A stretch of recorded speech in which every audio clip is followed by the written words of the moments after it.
박사님을 모시겠습니다. 박사님 나와주실 때 모두 뜨거운 박수 보내드리겠습니다. 박사님 나와주시기 바랍니다.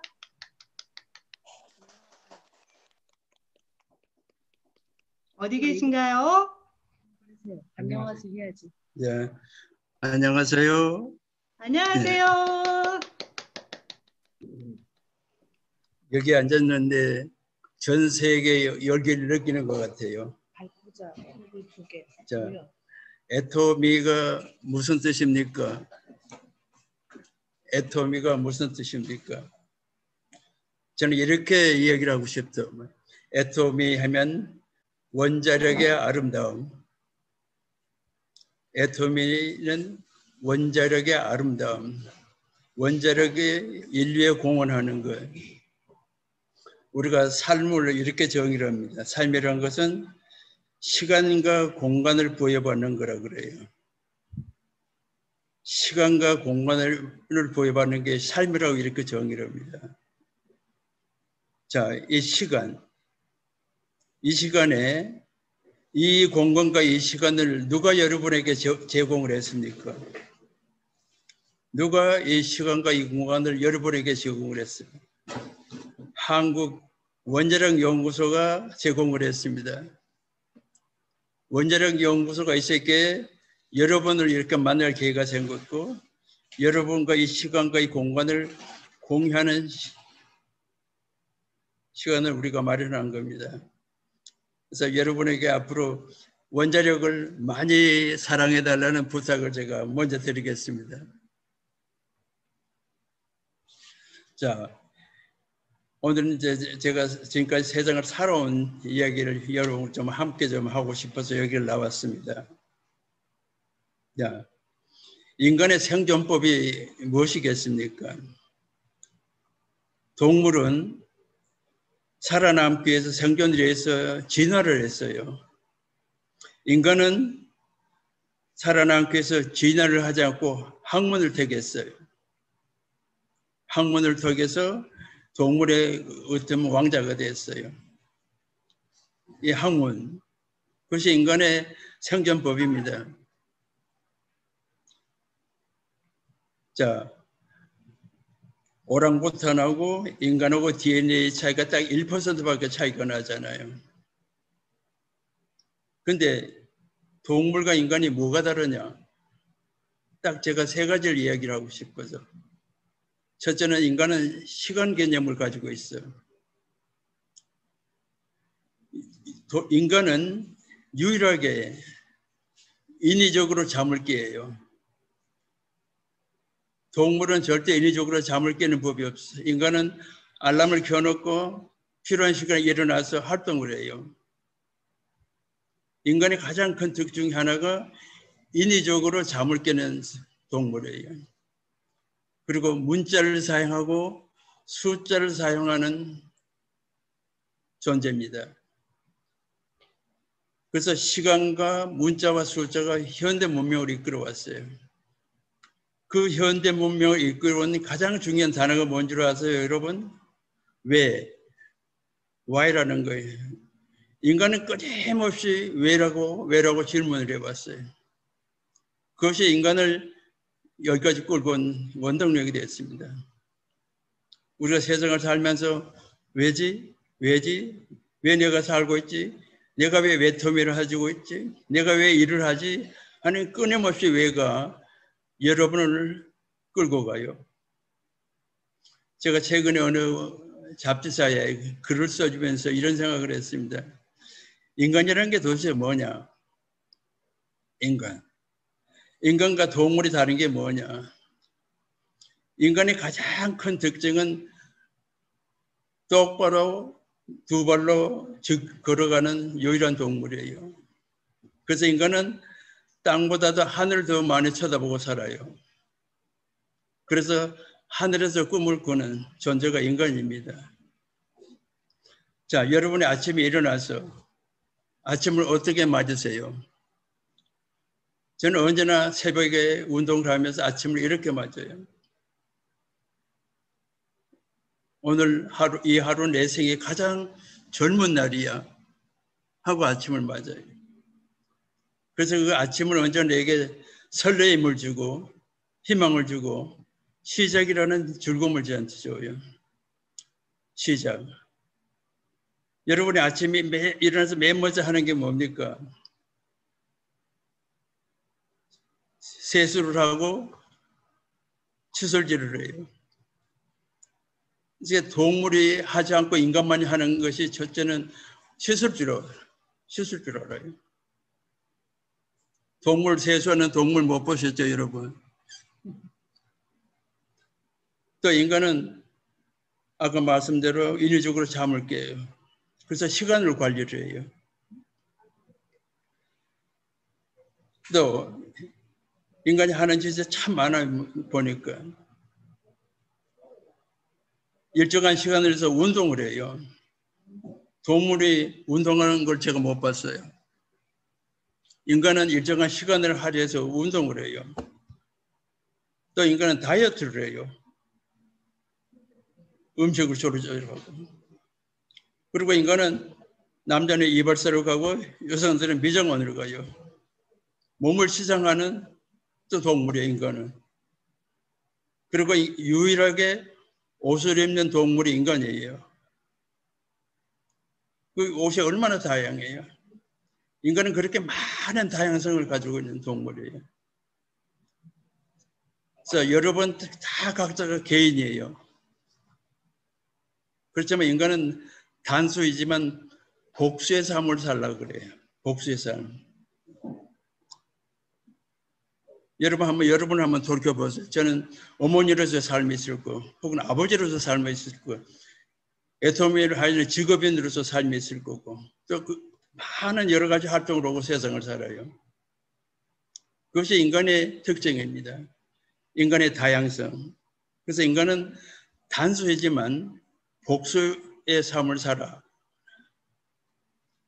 자, 여러분이 세상에 태어나서 가장 부모로부터 먼저 받는 선물이 뭡니까? 부모로부터 맨 먼저 받는 선물이 이름입니다. 그래서 그 이름을 여러분이 평생 가지고 살아요. 그래서 이런 이야기를 해요. Love your name. Love your age. 당신의 이름과 당신의 나이를 사랑하라. 그게 무슨 말이겠어요? 내 이름을 자랑할 만한 삶을 살고 있는지, 내 나이를 자랑할 수 있는 삶을 살고 있는지 하는 자기 반성의 소리거든요. 제가 금년에 만 80이 됐습니다. 머리가 하얘졌죠? 저는 80이 되면서 참 느낌이 많아요. 우선 2년에 대해서 이 얘기를 좀 하겠습니다. 제가 대학을 1958년에 입학했습니다. 대학을 입학을 했는데 제가 화학을 들어갔는데 물리 시간에 원자력에 관한 아인슈타인의 E꼴의 mc 자식이라는 방정식을 봤어요. 그 방정식이 너무나 아름다웠어요.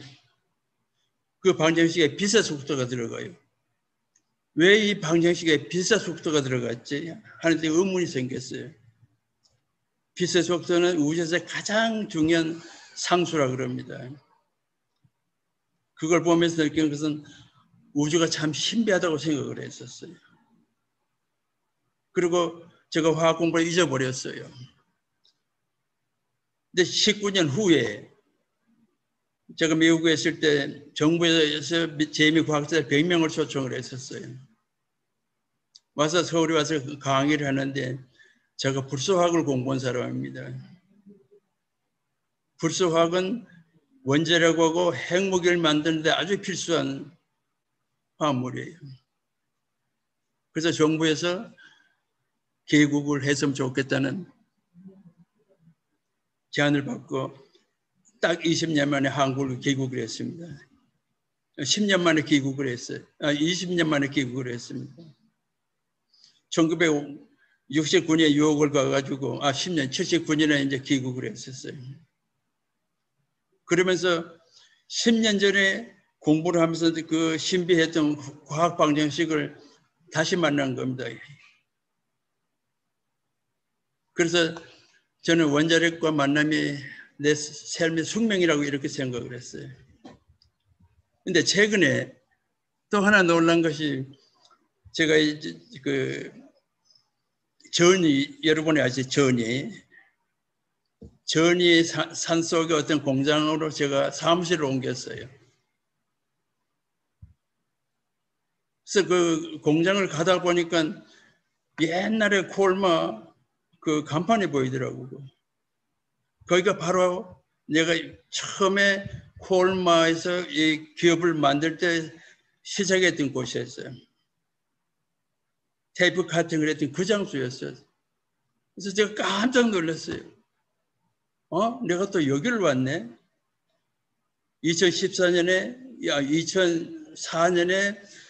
그 썸바이오텍, 지금 콜마 BNH를 시작했던 그 내가 테이프 카팅을 했던 그 곳을 제가 이사를 간 거예요. 이제 사무실을.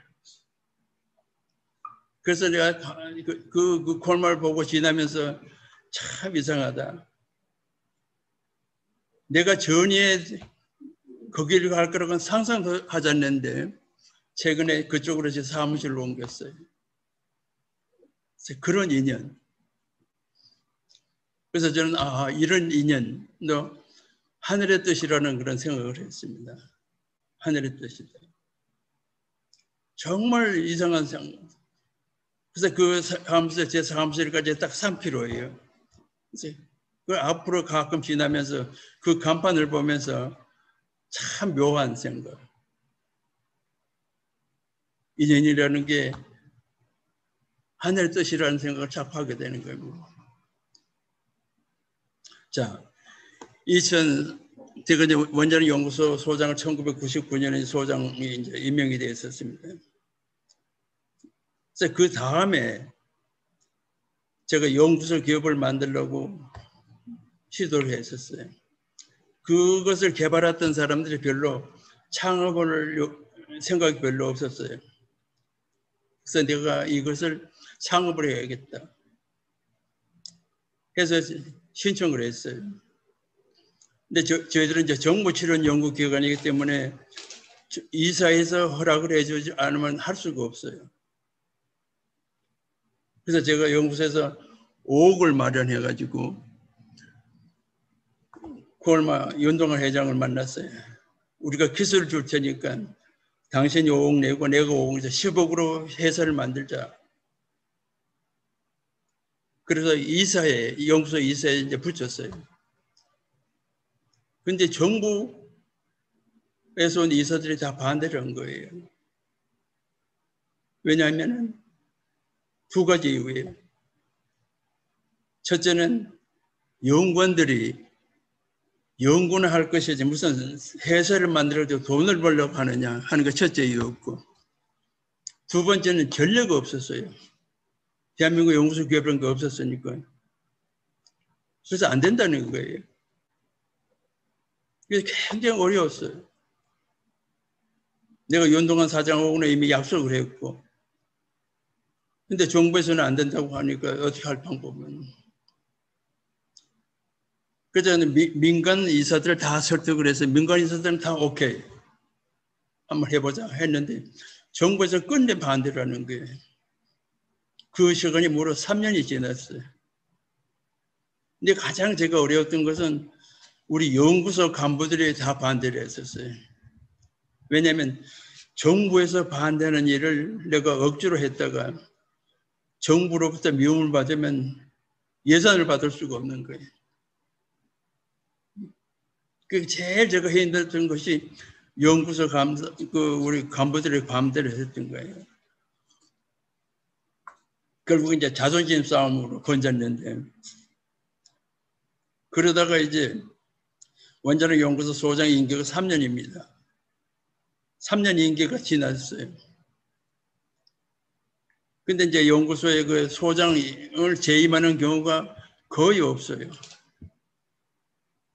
근데 정말 운 좋게도 제가 이제 재임을 하게 됐었습니다. 2002년에. 그래서 이제 그걸 다시 제가 이제 연구를 이걸 어떻게 살리지 하는데 마침 누가 아이디어를 줬어요. 기술을 평가하는 회사가 있어요. 거기서 평가를 받으면 거기서 평가받는 액수의 3분의 1이 현금화된다는 그런 제도가 있더라고요. 그래서 거기다 평가를 우리 했는데 14억 몇천만 원이 나왔어요, 결국은. 그러면 3분의 1이 현금화가 되니까 한 4억 얼마가 되는 거죠. 그래서 윤 회장을 만나가지고 5억을 내가 못 채웠고 4억 얼마를 했더니 나머지 당신이 채우세요. 그래서 10억을 만들고 그래서 회사를 만들었어요. 그래서 정부의 경제적으로 도움을 받지 않고 회사가 탄생을 했었습니다. 그게 2004년이었어요. 그러고 나서 이제 2006년에 정부에서 처음으로 연구소 기업 1호라는 딱지를 붙여줬어요. 근데 금년에 연구소 기업이 1000개가 설립이 됐습니다. 그래서 여러 사람으로부터 최근에 이제 그 1000개가 설립됐다는 해서 이제 유성에서 그 축하연이 있었어요. 그래서 비대면이니까 아주 극소수 사람들만 모여. 그래서 999호고 1000호가 함께 하는 그 축하를 영상으로 이제 공개를 했었어요. 저는 그걸 보면서 14년 전에, 16년 전에 그 어려웠던 생각. 그때 내가 만일 포기를 했었으면 어떻게 됐을까? 그리고 만일 내가 연구소 소장 연임을 하지 않았으면 이 프로젝트는 죽었어요. 그래서 저는 그것은 하늘의 뜻이라고 이렇게 믿고 있습니다. 그런 길을 누가 열어줬겠느냐 이거지. 원자력이라는 힘이 열어줬어요.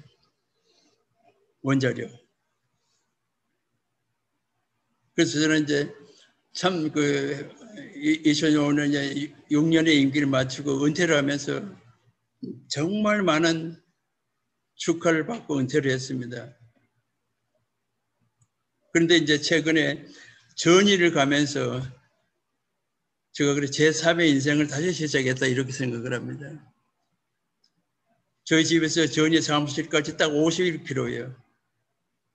매일 51km를 왕복을 하면서 저 좀 출근을 하고 있습니다.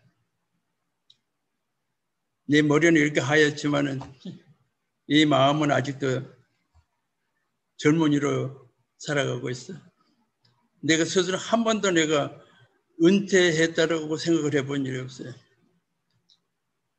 지금도 50km 밖에 떨어진 거기 아침 9시면 도착을 하고 오후 6시까지 거기서 책을 읽어요. 제가 80이 되면서 저한테 마음의 변화가 온 것이 몇 가지 있어요. 하나는 교통도덕을 열심히 지키자. 가는 길에 고속도로가 되어서 굉장히 많이 빨리 달려요.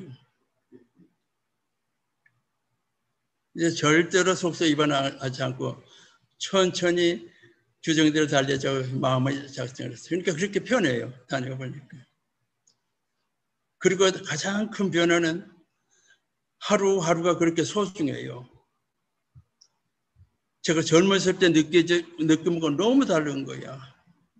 매일 하루하루가 내게 너무 소중한 하루예요. 20년 전에 하루가 내가 그렇게 소중한 줄 몰랐어요. 근데 지금의 하루는 정말 소중해요. 그래서 요즘에 이런 생각을 해요. 적어도 하루 24시간 중에서 8시간은 책을 읽고 공부를 해요. 적어도 8시간은 책을 읽고 공부를 해요. 그리고 글을 써요. 그리고 언제나 하루하루를 기록을 해요. 하루 24시간에게 어떤 의미가 있었고 내일 24시간에게 어떤 의미가 있는 거냐 이거죠. 그런 자성을 하면서 매일 하루하루를 보내요. 그래서 나이가 들수록 그 시간의 소중함을 더 절실히 느끼고 살아요.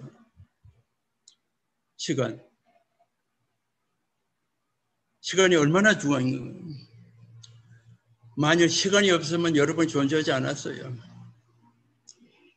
생명의 존재는 시간의 바탕을 둔 거거든요.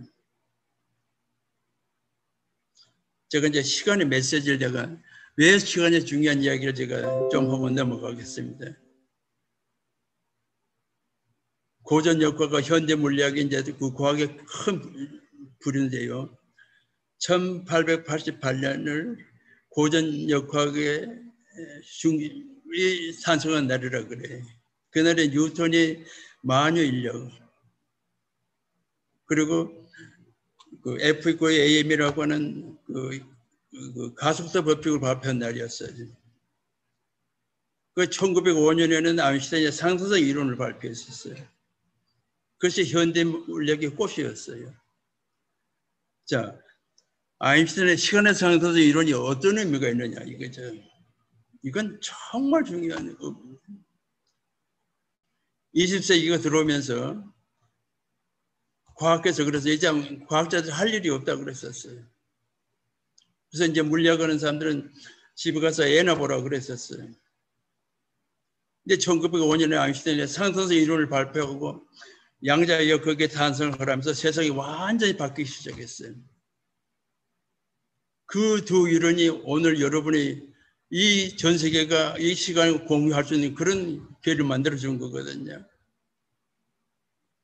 자, 시간의 상승 이론이 뭐냐 이거죠. 1905년에 또 그 후에 시간의 상승 이론이 세상에 태어나면서 많은 사람들이 의문이 있었어요. 도대체 시간이라는 게 뭐냐 이거죠. 인류 역사상에 시간에 대한 연구가 굉장히 많은데 시간을 아무도 정의를 못했었어요. 그런데 아인슈타인이 이렇게 얘기를 했어요. 어느 날 꿈을 꿨어요. 빛을 타고 우주 여행을 했어요. 근데 어디에 도착했어요?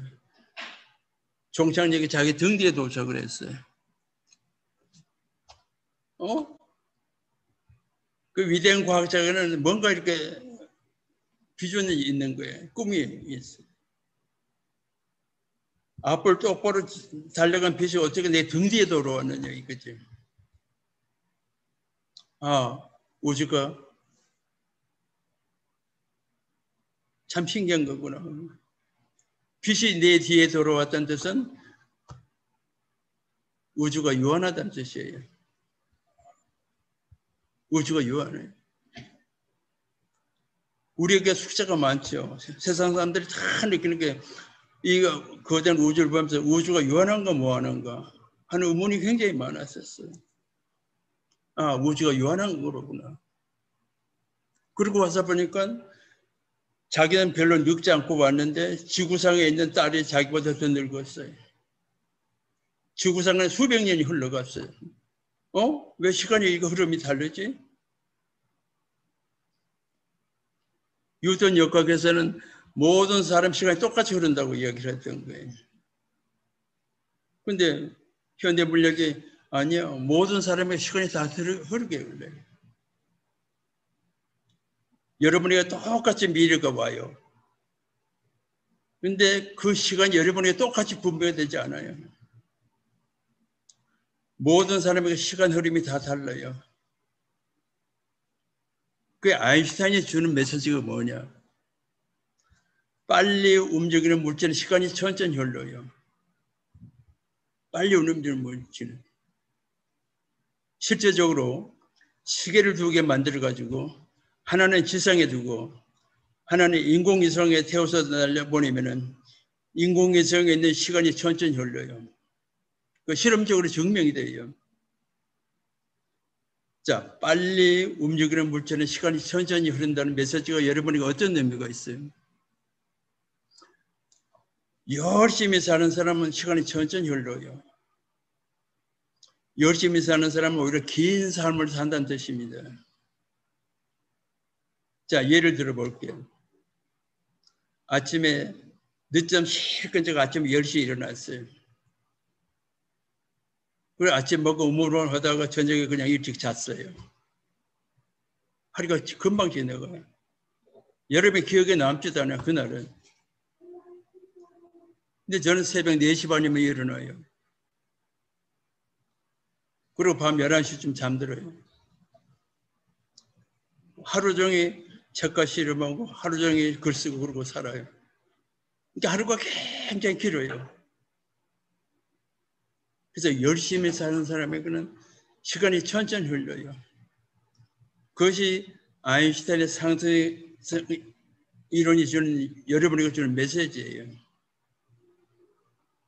자, 우리가 시간을 낭비한다는 것 같이 큰 낭비가 없어요. 내가 가지고 있는 가장 중요한 자산은 내게 준 시간이에요. 그래서 80이 되면서 그 어느 때보다도 시간이 내게 소중해지는 거예요. 정말 쪼갤 수만 있으면 시간을 쪼개고 살고 싶은 그런 심정으로 세상을 살아요. 시간.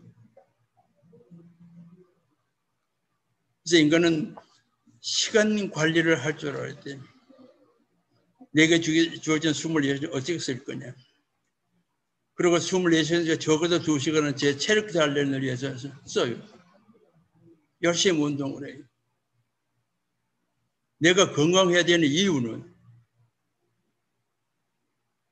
내가 건강해야 주변 사람을 힘들게 하지 않는 거예요. 내가 건강해야 내 일을 할 수 있고 주변 사람을 힘들게 하지 않아요.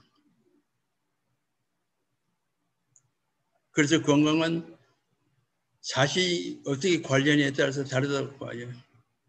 사는 날까지 건강하게 살다가 가는 것이 가장 큰 목적이 아니겠냐 이런 생각을 합니다. 자, 인간은 또 하나 특징이 있어요. 동물은 세상에 태어나면요, 그 어미로부터 생존법을 배워요. 어미로부터 사는 법을 배워요. 근데 인간은 공동학습이 가능해요. 학교를 갈 수 있어요. 그래서 남의 부모로부터 교육을 받을 수 있는 것이 인간이에요. 그래서 우리는 학교라는 그런 공동학습지에서 우리가 사회에서 부딪히면서 교육을 받는 거거든요. 그래서 인간은 굉장히 독특한 존재예요. 그런 점에서. 어떤 동물도 타부모 밑에서 교육을 받는 동물이 없어요. 자, 인간이 두 발로 걸을 수 있다는 것이 어떤 장점이 있는 줄 아세요, 여러분?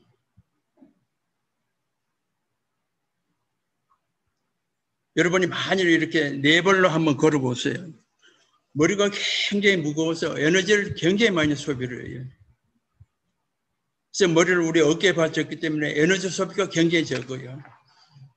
거기서 남는 에너지를 우리의 생각에 창의력에 썼다는 뜻이거든요. 그리고 우리가 불을 사용해서 음식을 먹으면서 소화기관이 시간이 굉장히 짧아졌어요.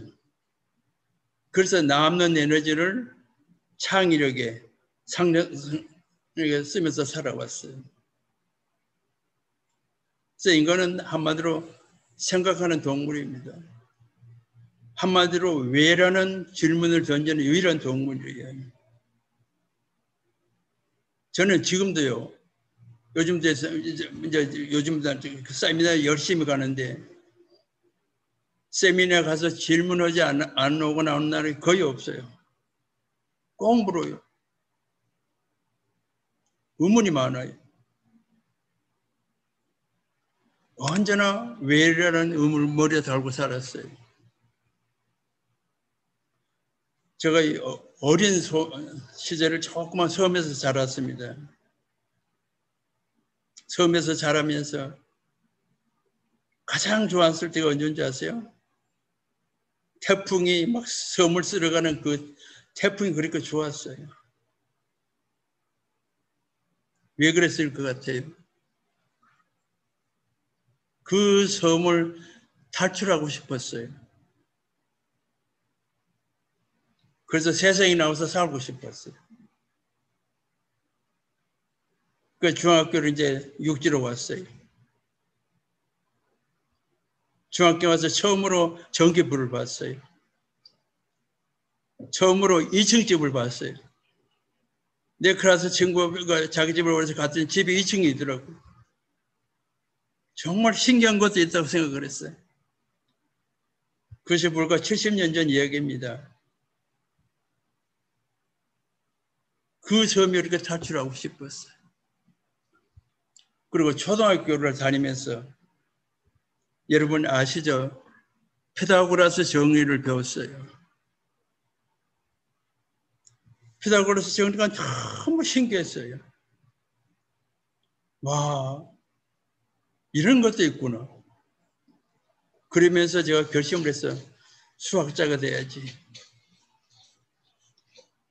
근데 뭐에 부딪혔냐면 왜 인간이 원의 넓이를 구할 수 없지 하는데 부딪힌 거예요. 인류 역사상 수학자들이 원의 넓이를 구하려고 어마어마한 애를 많이 썼어요. 그 파이라는 숫자가 끝이 없어요. 절대수라 그래가지고. 자, 세상을 굴러가게 하는 게 원입니다.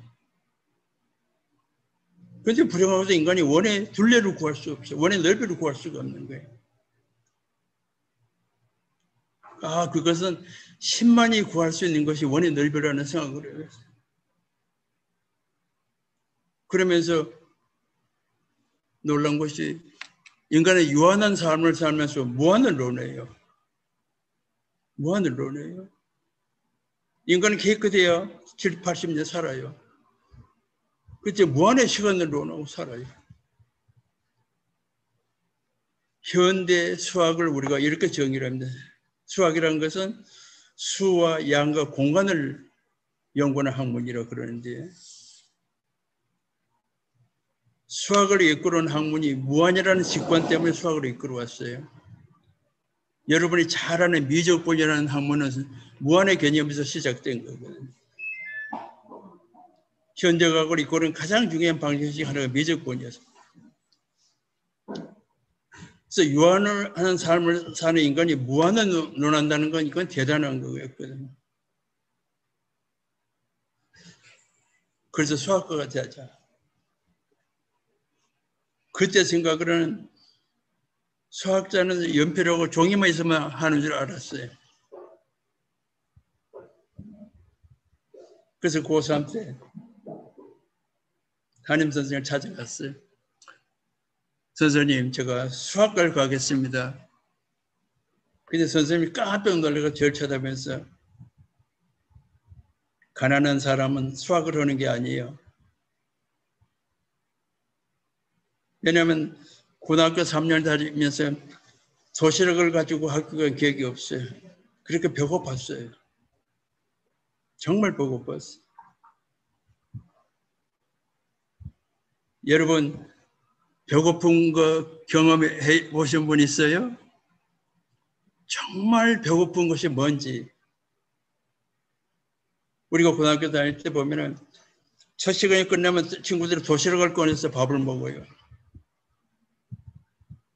근데 아침도 제대로 먹지 뭐가 학교를 갔는데 그 김치 냄새, 그렇게 자극을 했었어요. 그러면 가까운 친구 밖에 나서 학교에 있는 펌프물 해서 물로 배를 채우고 들어왔던 그런 경험이 있어요. 저는 언제나 이런 생각이에요. 나를 지키는 하나 힘, 자존심이라고 생각했어요. 아무리 배고프다는 소리를 내질 않았었어요. 그건 자존심의 문제였거든요. 우리가 고등학교 다닐 때는 월사금, 등록금을 안 내면 시험을 안 보였어요. 2학년 때 중간고사를 보러 갔는데 담임선생은 일어서서 밖으로 나가래요.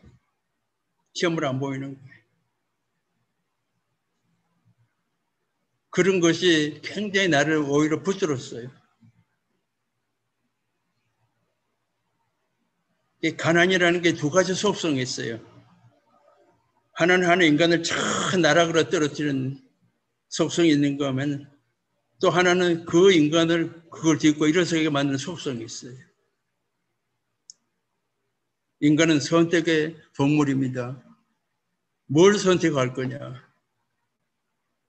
모든 것을 포기하고 살 거냐? 아니면 그 가난을 딛고 일어설 거냐 하는 두 가지 선택을 우리가 해야 돼요. 저는 최근에 어디 가서 그랬습니다. 제가 대한민국의 산업사대의 막내 세대예요. 대한민국의 산업화 세대 막내 세대. 우리 산업화 세대가 어떤 삶을 산 줄 아는 여러분? 우리는 배가 고파서 책을 읽고 먹을 것이 없어서 꿈을 먹고 산 세대다. 꿈을 먹고 살았어요. 그 꿈을 대충 이루었어요. 그 꿈을 대충 이뤘어요. 그래서 내가 젊은이들한테 물어요. 당신들은 무슨 꿈을 먹고 사느냐 이거지. 그렇게 어렵게 해서 이루는 게 한국 원자력 기술 자립인데 지금 붕괴 직전에 와 있어요.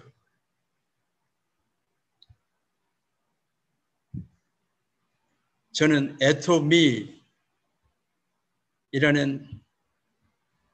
이름을 보면서 내가 감사는 그게 원자력의 아름다움, 애토미. 그래서 많은 사람에게 꿈과 힘을 일으켰어요. 많은 사람에게 꿈과 희망을 주었어요. 우주의 기본이 뭡니까? 원자로 이루어졌어요. 우주가 탄생할 때 수소라는 원자로 시작이 되어 있었어요. 그 애토미를 기반으로 해서 여러분의 삶을 찾고 여러분의 미래를 거기서 열어간다면 얼마나 행복할까요? 우리 박혜정의 철학이 또 바로 그런 거였고.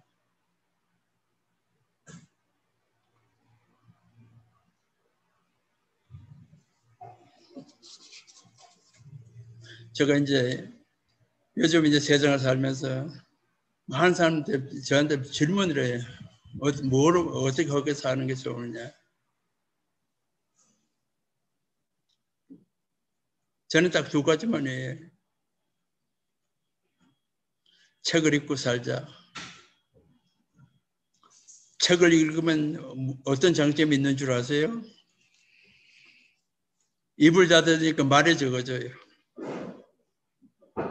노인의 단점이 잔소리입니다. 책을 읽으면서는 입을 닫고 있어요. 책은 그냥 두면 책이지만 책을 열면 많은 향기가 나. 많은 지혜가 그 속에 숨어 있어요.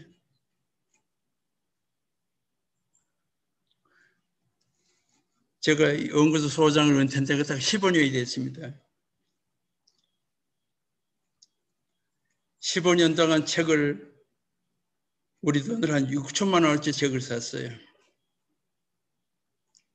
한 3천여 권 책을 샀어요. 3천여 권을 매일 접했어요.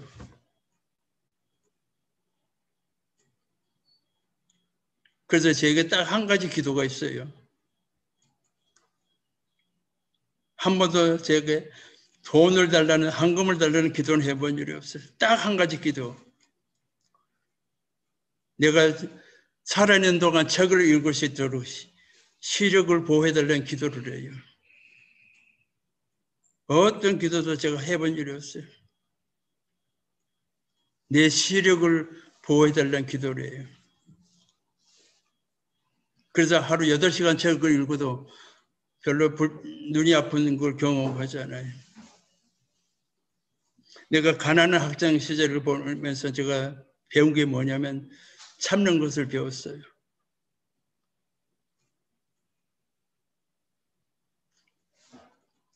제 경험으로는 옛날에 불도 안 떼는 방에서 살면서 얻었던 게 뭔지 아세요? 추운 곳에서 공부를 하면 추위를 잊어요. 배고플 때 공부를 하면 집중력이 굉장히 좋아요. 따뜻한 방에서 공부하면 잠이 와요. 배가 부르면 잠이 와요. 근데 춥고 배고프면 집중력이 강화가 돼요. 그래서 참 하늘은 공평하다는 생각을 해요. 배고프면 취해져 있고 배고프면 집중력이 생겨요. 엄청나게 공부 효율이 생겨요. 아, 이런 장점도 있구나.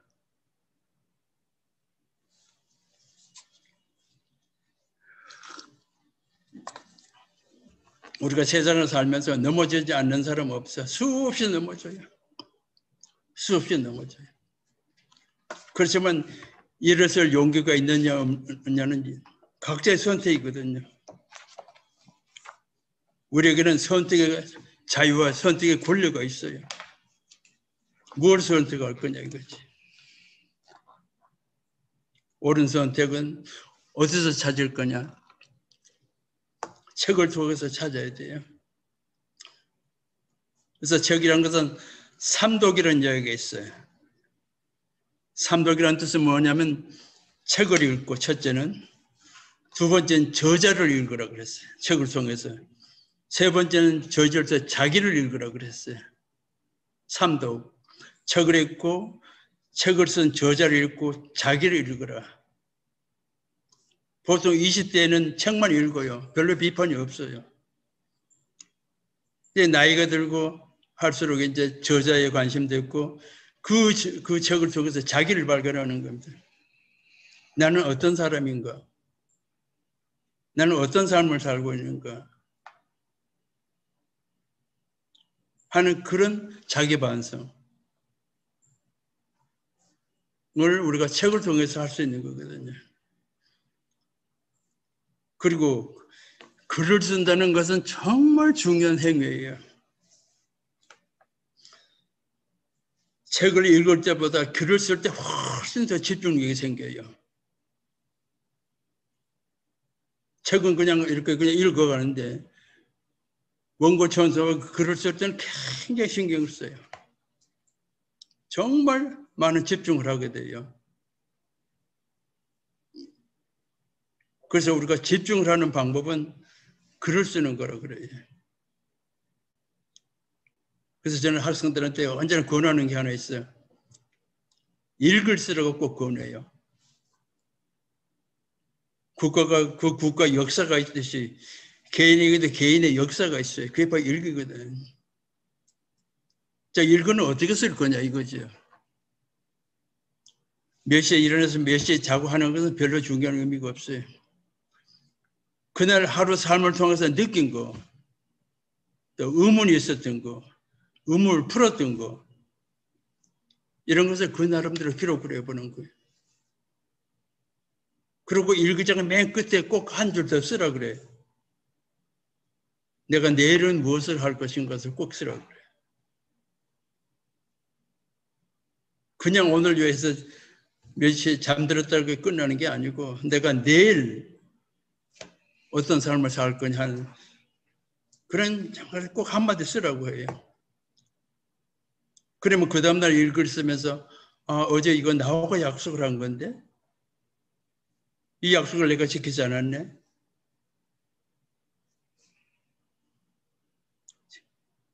제가 가끔 이런 얘기를 합니다. 세상에 살면서 가장 쉬운 건과 가장 어려운 게 뭐냐? 가장 쉬운 것은 나이를 먹는 거더라. 가만히 있어도 막 시간이 막 흘러가요. 근데 가장 어려운 것은 약속을 지키는 일이었어요. 그것도 자기하고 약속을 지키는 거예요. 남하고 약속을 지키는 건 말할 것도 없고 자기 스스로 자기하고 한 약속을 지키는 일. 서로 내가 내 자신에게 약속을 안 지켜도 아무도 나를 욕할 사람은 없어요. 그렇지만 내 내면에 내 양심의 소리가 있어요. 나는 내가 한 스스로 한 약속을 못 지킬 때 가장 내 자신에 화가 나요. 왜 하지도 못한 약속을 했느냐고 스스로 자책을 해요. 자, 현대 지금 이 시간에 전 세계 미국 뭐 많은 나라 사람들이 우리 이 공간을 이 시간을 공유하고 있는데 50년 전에 상상도 못했던 일들이 지금 벌어지고 있거든요. 자, 여기 저하고 대화하는 사람 중에서 글을 모르는 사람 한 번도 없죠. 지금은 대한민국은 문맹이 없어요. 글을 모르는 사람이 거의 없어요. 그러면 지금 오늘날의 문맹의 정의가 뭐냐? 대한민국 문맹이 너무 많아요. 더 이상 공부하지 않는 것을 문맹이라고 정의를 해요. 그리고 이 시대는 과학을 모르면 문맹이에요.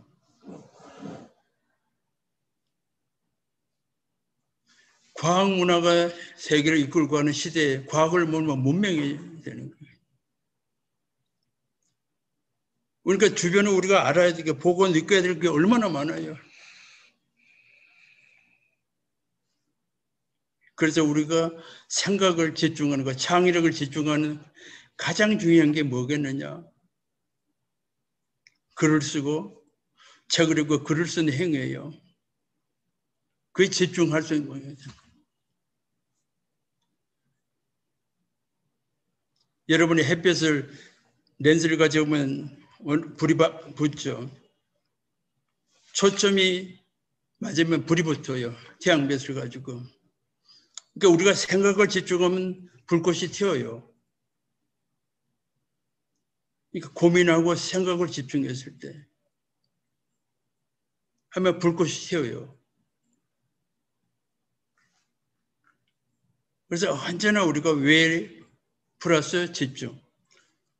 질문이라는 게 뭐겠어요? 질문이라는 것은 자기 생각을 정리하는 가장 쉬운 방법이 질문하는 거예요. 자기 생각을 정리하는 거.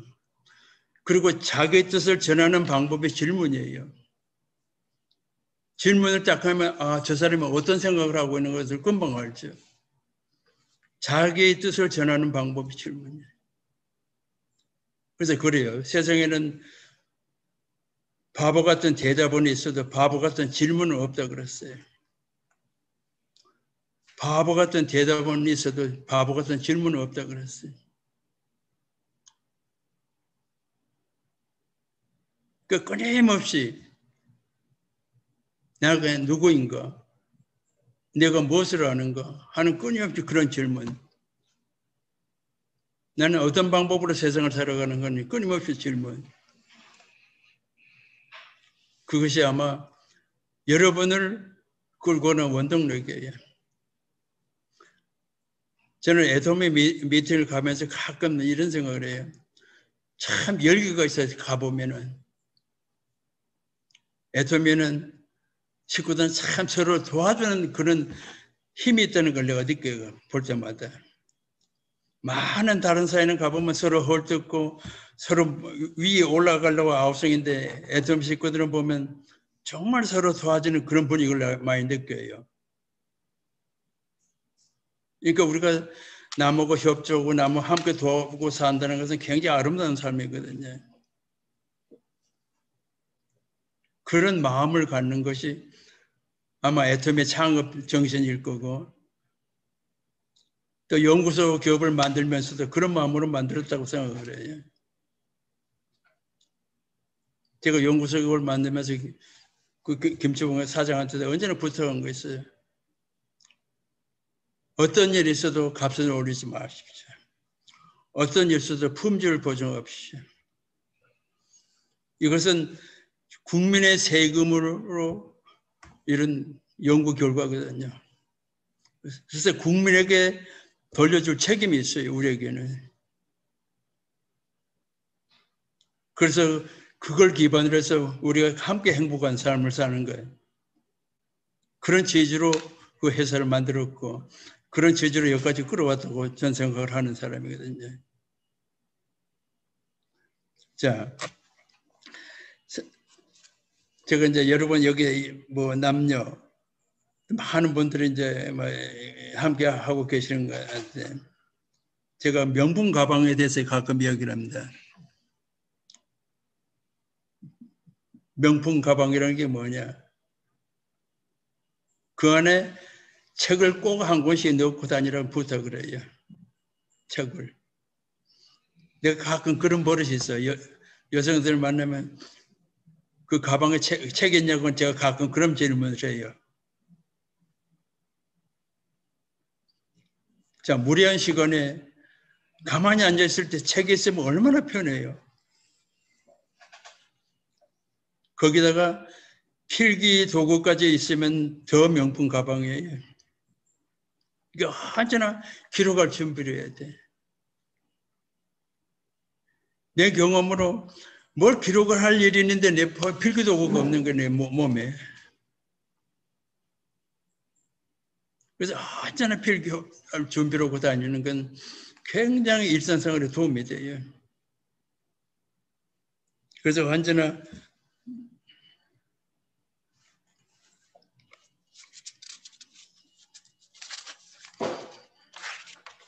자, 이제 우리가 세상을 사는 얘기를 내가 아까 자존심 이야기를 했는데요. 그 유대인의 자존심 이야기를 좀 제가 할게요. 나는 이제 유대인 학생을 같이 공부를 해봤어요. 근데 나하고 별다른 사람 아니었어요. 모든 것이 나하고 별다른 크게 차이 나지 않았어요. 근데 그게 왜 유대인들이 그렇게 세계에 주름 잡고 사느냐 이거죠.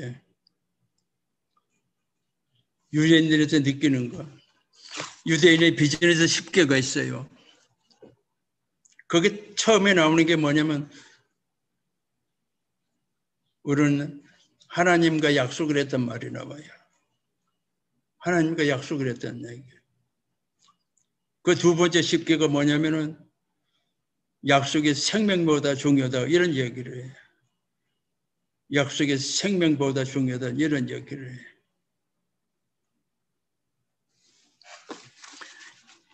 우리가 약속을 지킨 것은 다른 말로 바꾸면 자존심을 지키는 겁니다. 대인관계에서 가장 멸시받는 게 뭔 줄 아세요? 약속 지키지 않은 사람이에요. 그 자존심 지키는 것은 인격이고 자존심의 문제거든요.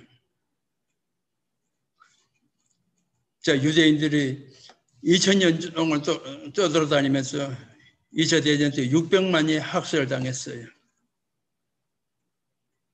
그 아우슈비츠에서 많은 유대인들이 독개소를 마시고 죽어갔어요. 거기에서 살아남은 유대인의 수기가 있어요. 어떻게 해서 살아남겠느냐. 그건 본인 스스로 살아남기 위해서 살아남은 게 아니에요. 자존심이 그 사람들을 살렸어. 자, 3만 명을 가두는 한 아우슈비츠에서 매일 수백 명을 끌어다가 독일에서 사람을 죽이는데 독일인도 인간이에요. 매일 아침에 죽을 유대인을 고르니까 너무 고통스러웠어요, 이 사람들이. 그러니까 이 사람들이 생각을 했어요. 유대인들을 짐승으로 만드는 방법이 없겠느냐. 인간을 어떻게 짐승으로 만들어요? 이렇게 했어요. 3만 명이 수영하는 포로 수용소에 화장실을 딱 하나 만들었어요. 자, 3만 명의 화장실 하나를 가지고 어떻게 사용하겠어요? 그러니까 아무데나 배설을 하는 거예요. 그러니까 전부 짐승이 된 거예요. 오물 뒤집어 쓰고 냄새를 풍기고 사니까. 근데 그 안에서 어떤 사람이 살아남았느냐 이거죠. 어떤 사람이. 어떤 분이 이렇게 했어요. 아침 4시 반이면 물을 한 컵씩 주는데 그 물을 조금 마시고 그 나머지 물로 세수를 하는 거예요. 그 목마른데도 물을 아껴 세수를 하는 거예요. 그리고 제수복을 뜯어가서 이빨을 닦고, 그리고 수용소에 있는 유리 조각을 주어서 면도를 하는 거예요. 그 아침에 독일군이 와서 사람을 골라 나가는데 딱 그러고 앉아있는 사람 고를 수가 없는 거야. 인간으로 보였기 때문에. 그런 사람 끝까지 살아남았어요. 언제 죽을런지 모르죠. 자기의 생명의 선택권이 전혀 없었어. 하지만 인간의 모습으로 죽고 싶었던 거거든요.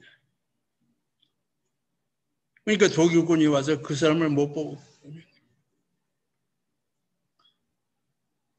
그러니까 저는 가장 중요한 게 자존심이다 이거지. 제가 대한민국에서 폐병을 알았어요. 유학이 5년이나 늦어졌습니다. 결핵을 앓으면서 한국에서 가정교사를 5년을 했어요. 그에 얻은 것이 폐기력을 얻었어요. 64년에 미국 유학을 가려고 다 준비를 했다가 다 무산이 된 게 폐기력 때문에. 그래서 그걸 치료하고 5년 후에 69년에 유학을 떠났어요. 그러니까 늦가기로 나이 30에 유학을 갔으니까 얼마나 힘든 삶을 살았겠어요. 그 유학을 중에서 연구실에서 살았어요. 새벽 3시, 4시에 연구실에 내려와서 아침 먹고 9시에 학교 가서 이러고 살았어. 그러니까 가장 힘들었던 것이 건강이었어요. 그때 제 체중이 57kg였습니다. 지금은 내가 75kg인데 그때 57kg였어요. 그러니까 허리가 아마 한 20인치 그렇게 날씬했었을 거예요. 근데 잠도 못 자고 그러고 살면서 버티는데 얼마나 힘들었겠어요. 그때 저를 붙들어준 게 하나 있었어요. 영시였어요. 시를 읽기 시작했어요. 로바 프로스트의 걸어보지 않는 길, The Road Not Taken이라는 영시가 있어요. 두 길이 있어요. 하나는 매일 가는 길이고 하나는 한 번도 안 간 길인데 어떤 길을 갈 거냐 하는 거예요. 매일 가는 길은 편하죠. 가면은. 한 번도 안 간 길은 뭘 만나는지 몰라. 그렇지만 한 번도 안 간 길을 가라. 그런 시를 읽으면서 힘을 얻었어요. 어차피 내가 부딪혀야 되는 현실. 그래서 밤날 그래요. 어느 날 우리 이제 그 시험을 보는데 시험을 보다 말고 제가 쓰러졌어요. 눈을 뜨니까 제가 병원에 막 누워 있더라고요. 그래서 그 다음에 내가 퇴원을 해서 학교를 가니 학교에 이만한 글이 하나 붙어 있어요. 인순장, 장은 11시 후에 연구실에 남지 말 것.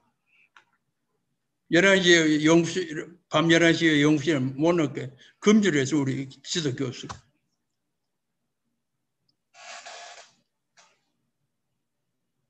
그렇게 난 늦가기로 유학을 갔었고 가진 것은 아무것도 없고 가진 것은 시간밖에 없는데 시간마저 제약을 받았어요. 그러다가 어느 날 1년이면 이제 박사학위가 끝날 그 무렵이었는데 연구실에서 폭파사고가 나서 제가 이제 죽을 뻔했었어요. 제가 이제 불소화학을 하는데 굉장히 위험한 화물인데 그게 폭파사고가 났어요. 빵 하고 터졌는데 연구실에서 한 4m 밖에 나가 떨어졌는데 온몸에 불이 붙은 거예요. 그 마침 대학 병원이 그 대학 안에 있었어요. 바로 보이는 곳에 있었어요.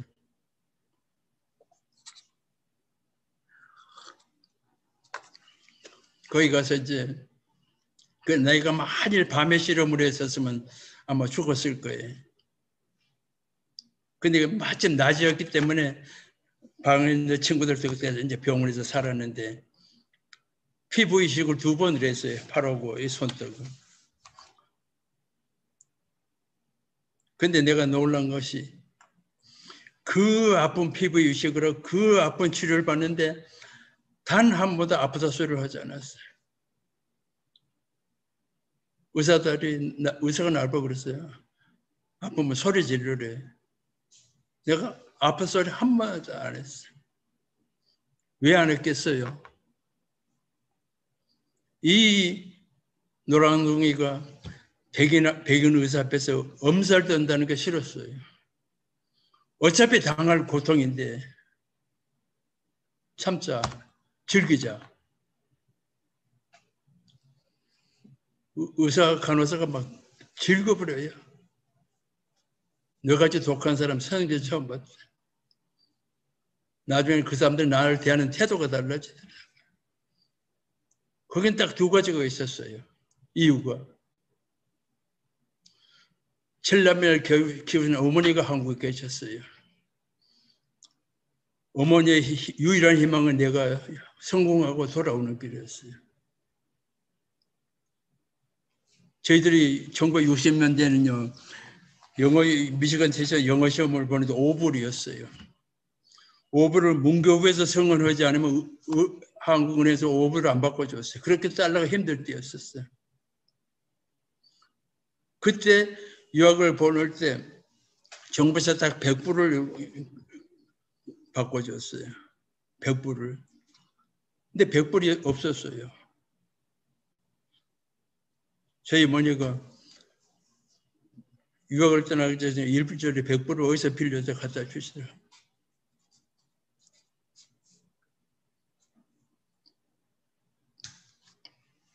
그 제가 내일 유학을 떠나는 날인데 저희 어머니가 밤늦게 저희 방으로 오셨어요. 이렇게 하얀 종이에 싼 걸 하나 주시고 그냥 가시더라고요. 그 종이를 여니까 태극기 한 장이 들어있었어요.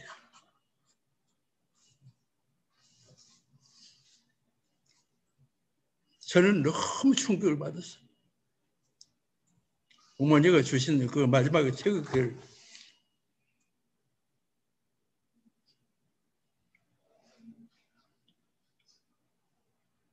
그것이 저를 부드러웠어요. 그리고 한국인이건 동양인이라는 그 옐로우 칼라가 그 자존심 나를 지켰어요. 그 아픈 고통을 참으면서 한 번도 아프다 소리 했어요. 그래서 저는 그 고통을 써서 자존심이 뭔 걸 배운 거예요. 참는 게 뭔가.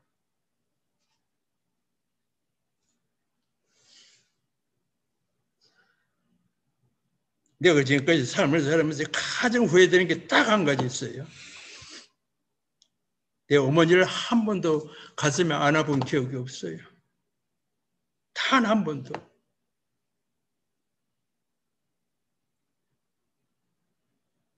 저희 어머니를 한 번도 내 가슴에 안아본 일이 없어요.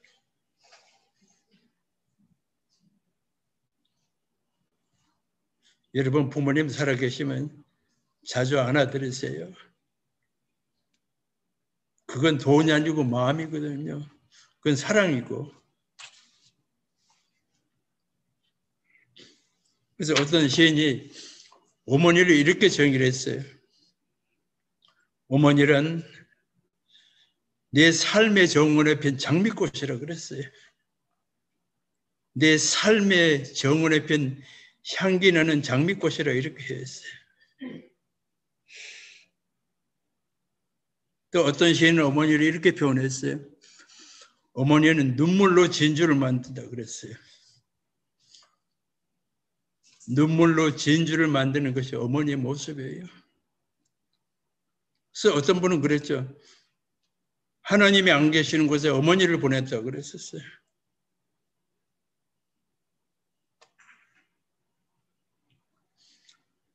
자, 인간과 동물의 가장 큰 특징 중 하나가 또 하나 있어요. 인간에게는 효문화가 있어요. 부모가 힘이 없어서 끝까지 부모를 섬기고 부모를 그리워해. 근데 동물은 부모가 힘이 없으면 물어서 죽여요. 쫓아내요. 처방을 해요. 그렇죠. 사자 호랑이 세계를 보세요. 자기 어머니도 아버지도 힘이 없으면 추방을 없애버려요. 근데 인간은 아버지가 힘이 없고 근데 끝까지 부모한테 효도를 해요. 그것이 인간하고 동물의 가장 큰 차이가 인간은 효문화가 있어요. 동물은 부모가 힘이 없으면 하루아침에 버려요. 그러니까 인간이 얼마나 위대하니. 저는 가끔 그래서 내가 인간으로 태어났다는 게 그렇게 행복해요. 인간으로 태어났다는 게.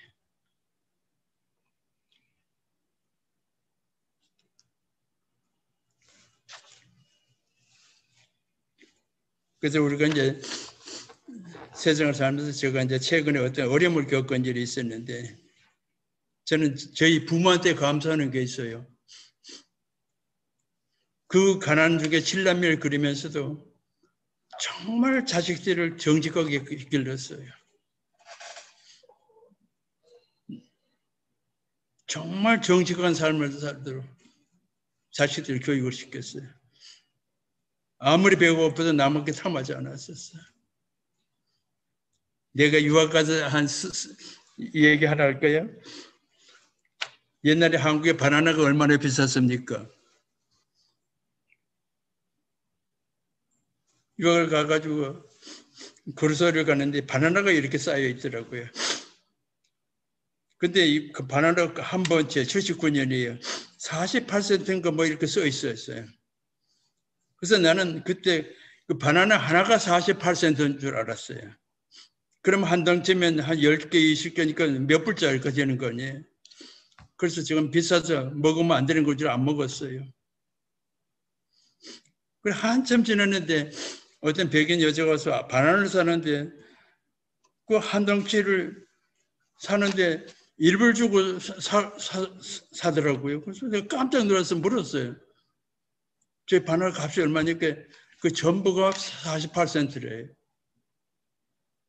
그래서 그날 바나나를 한 덩치를 사가지고 집에서 얼마나 많이 먹는지 그날 배탈이 났어요. 참 한국에서는 그 당시에 바나나가 금값이었습니다. 그래서 그건 쳐다보면 안 되는 바나나인 줄 알았어요.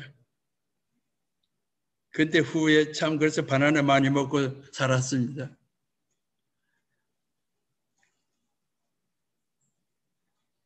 그런 삶을 살면서 가장 내 자신에게 자랑스러운 것은 정직하게 살았어요.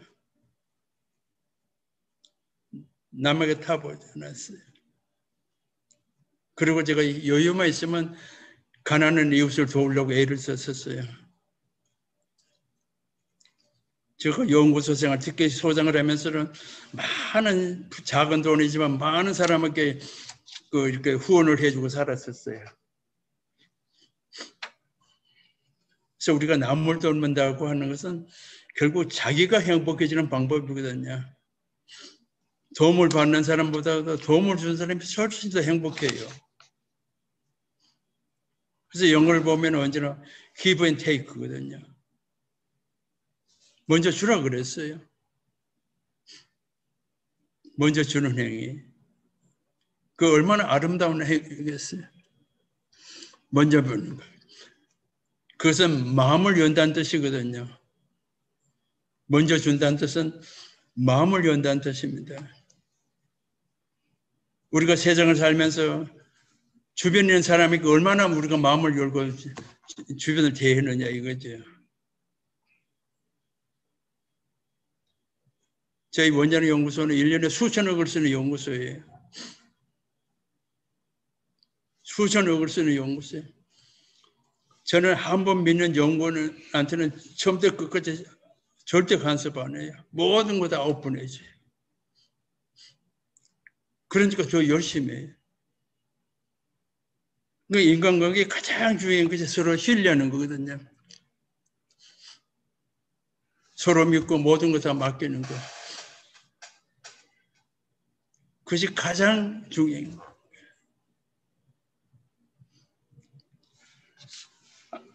아메리칸 인디언에 이런 유명한 시가 있어요. 내 앞에서 걷지 마라. 나는 너를 따르기 싫다. 내 뒤에서 걷지 마라. 나는 너를 거느리기 싫다. 내 옆에 와서 걸어라. 함께 가자는 그런 시가 있어요. 우리가 함께 가는 거,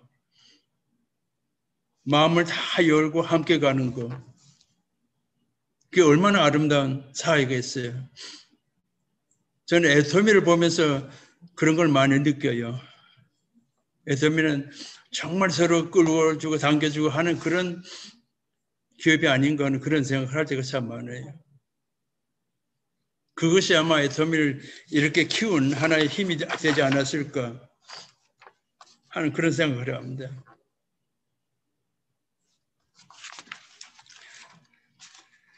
제가 이제 몇 가지 제가 이제 이야기 사실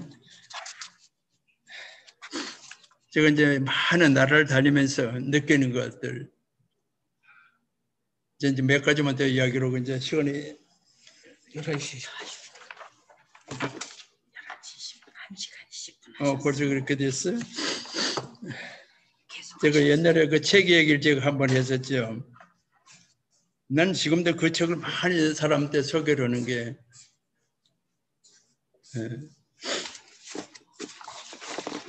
그 백만장자라는 책이 있었어요. 백만장자라는 책이. 거기에 이제 어떤 내용이냐면 그 많은 사람이 남자들이 목욕탕을 같이 갔었어요. 근데 이제 다 벗고 목욕을 하죠. 그 목욕하는 모습을 보고 백만장자를 골라내는 거예요. 도대체 목욕을 다 벗고 목욕하는 백만장은 도대체 뭐가 다르냐 이거죠. 근데 정말 중요한 것은 백만장자는 모든 것을 아꼈어요. 물도 아껴 쓰고 비료도 아껴 쓰고 모든 걸 아껴 써. 그리고 제일 중요한 것은 굉장히 시간을 아껴 쓰는 거예요. 그러니까 그 백만장자는 재물도 인격도 다 갖춘 사람을 뜻하는 거거든요. 그 백만장자의 기본은 뭐냐? 남의 것은 내 것이든지 어느 곳이든지 언제나 자격을 아껴 쓰는 사람이에요. 저는 그 책을 읽고 나서 목욕탕에 가서 목욕하는 시간이 짧아졌어요. 정말 목욕하는 시간이 짧아졌어요. 그리고 비누도 할 수 있으면 최소한 써요. 적게 써요. 제가 원자력으로 한 덕택에 40몇 개국을 다녔어요. 저는 언제나 해외 가면 관심 있는 게 있어요. 그 나라의 교육제에 대해 관심이 많았어요. 근데 40몇 개국 그러면 자원이 많은 나라도 있고 가난한 나라도 있고 부자 나라도 있는데 뭐가 선진국이고 뭐가 후진국이냐. 선진국의 특징이 딱 세 가지였어요. 그 특징 이전에 있는 것이 수월성 교육의 바탕에 있어요. 선진국의 첫째 특징은 국민이 정직해요. 공무원이 정직해요. 그래서 우리가 선진국가는 첫째 조건은 국민이 정직해요. 우리가 그 정직하게 살아야 돼요. 우리나라는 아직도 그런 점에서는 선진국 아직 멀었어요. 두 번째, 선진국 사람은 책을 많이 읽어요. 독서열이 선진국 가는 힘이에요. 책을 많이 읽어야 돼. 세 번째, 선진국은 여성의 사회활동이 많아요. 자, 인구의 반이 여성인데 그 여성의 능력을 힘을 빌리지 않으면 선진국 못 가요. 아마 애터미는 활동할 때 여성분이 더 많은 걸로 알고 있어요. 여러분이 그런 자부심으로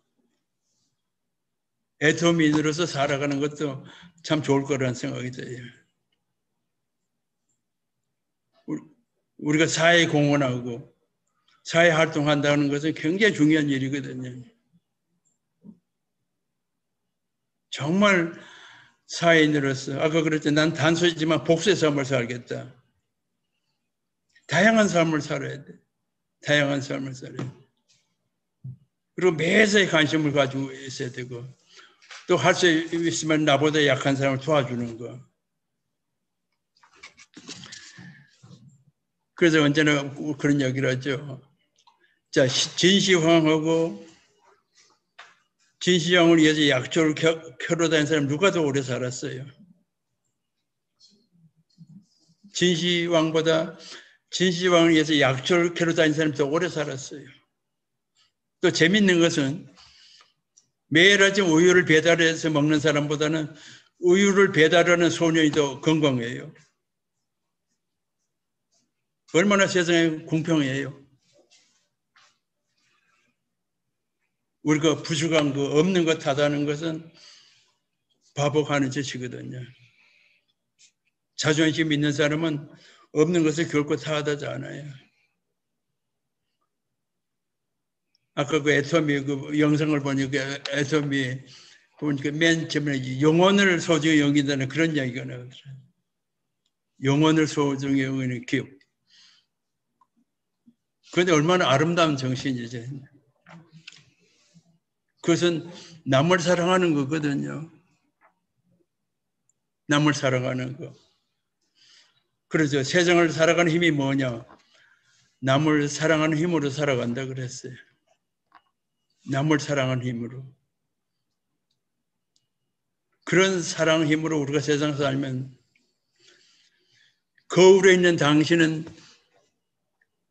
거울 속에 당신이 먼저 웃는 법이 없어요. 당신이 웃어야 거울 속에 당신이 웃어요. 이 얼굴이 거울에 가는데 100만 번 1초도 안 걸려요. 그렇지만은 내가 먼저 웃어야 돼. 거울 속에 당신이 웃어요.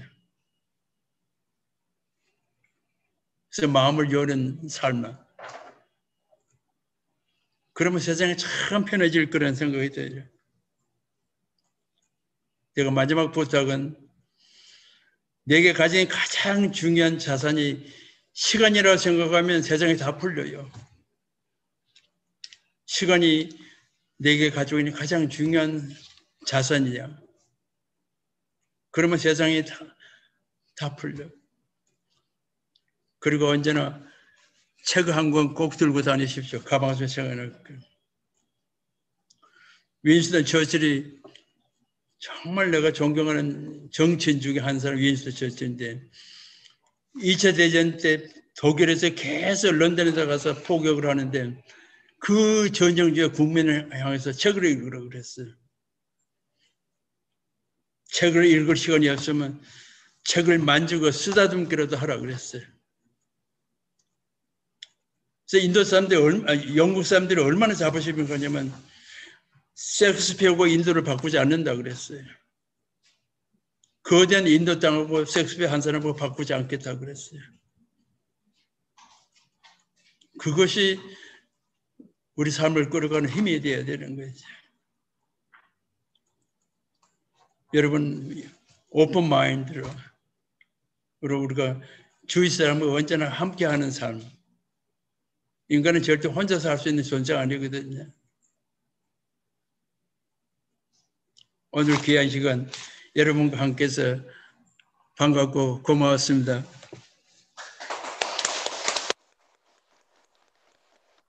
네, 역시 감동과 열정이 대단합니다. 열정과 진정성으로 우리에게 강해주신 장인순 박사님께 다시 한번 감사의 박수 보내드리겠습니다. 네, 듣는 내내 너무나 가슴이 이렇게 막 뜨거워지는 것을 느꼈습니다. 정말 감사합니다. 우리는 또 이 자리에 계신 여러분들은 참 행운아인 것 같습니다. 복이 참 많으시죠? 너무나 감사합니다. 네, 이상으로 이용균 노열마스터님 산하 줌 원데이 세미나를 모두 마무리하겠습니다. 공지사항 말씀드리겠습니다. 저희가 이렇게 오늘 줌 세미나에 굉장히 많은 분이 오셨어요. 아까 보니까 615명까지 저희가 들어오셨더라고요. 너무 놀랍죠? 자축의 박수 한번 보내드릴까요? 네. 더 많은 분들을 초대할 수 있도록 또 저희 이렇게 또 강사진 섭외 열심히 또 해주신 스태프분들, 스태프 리더님들께 다시 한번 감사드리겠습니다. 네, 내일은 저희가 회사에서 진행하는 온라인 원데이 세미나가 있습니다. 애터미 공식 유튜브 채널을 통해서 많은 분들께서 큰 비전을 보셨으면 좋겠습니다. 정각 10시에 시작하니까 애터미를 알리는 귀한 시간이 될 터이니까요. 많은 신규분들 초대하시기 바라겠습니다. 사운드로 마무리 외치겠습니다. 사운드 제창 하시면 큰 소리로 외쳐주시기 바랍니다. 우리가 영어를 모르고 살면요. 사운드 제창 준비! 시작! 영혼을 소중히 여기며 생각은 경영한다.